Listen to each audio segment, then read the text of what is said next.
Hey everyone, and welcome back to the channel. Today, we're diving into a topic that's been making headlines across the globe: the resurgence of far-right politics in Europe. It's a complex and layered issue, and we're going to break it down to understand what's really going on.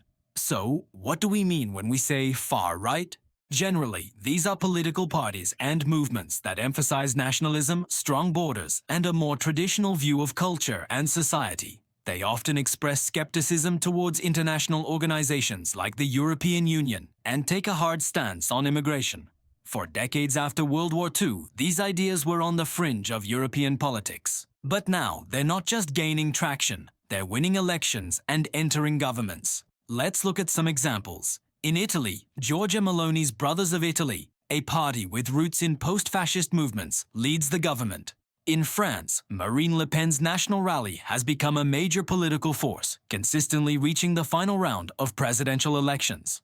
We've seen similar trends in Sweden, where the Sweden Democrats now provide support to the ruling coalition, and in the Netherlands with Geert Wilders' Party for Freedom. This isn't just happening in a few isolated countries. It's a pattern we're seeing across the continent, from Germany and Spain to Finland and beyond. So what's driving this significant political shift? There isn't one single answer, but rather a combination of factors that have created a perfect storm. First, let's talk about the economy.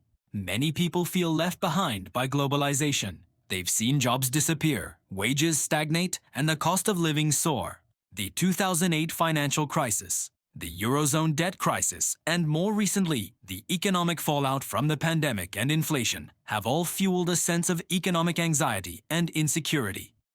Far-right parties have been very effective at tapping into this frustration, promising to prioritize national interests and protect local jobs. Immigration is another huge piece of the puzzle. The 2015 migrant crisis was a turning point for many European countries. The arrival of over 1 million asylum seekers in a short period strained resources and sparked intense public debate about integration, security, and national identity. Far-right politicians capitalized on these concerns, arguing that mainstream parties had lost control of the borders. They've framed immigration as a threat to cultural cohesion and public safety, a message that has resonated with a significant portion of the electorate who feel their way of life is under threat.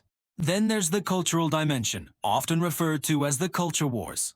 This is about a reaction against what some see as the erosion of traditional values. Issues like multiculturalism, LGBTQ+ rights, and changing gender roles have become political battlegrounds. Far-right movements position themselves as defenders of traditional family structures and national heritage against what they call liberal elitism, or woke ideology. They create a narrative of us versus them, pitting the so-called ordinary people against a disconnected political and cultural establishment. And we can't ignore the role of social media. These platforms have been a game-changer for political communication. Far-right groups have masterfully used social media to bypass traditional news outlets and speak directly to voters. They can spread their message quickly, create echo chambers where their views are reinforced, and effectively mobilize their supporters.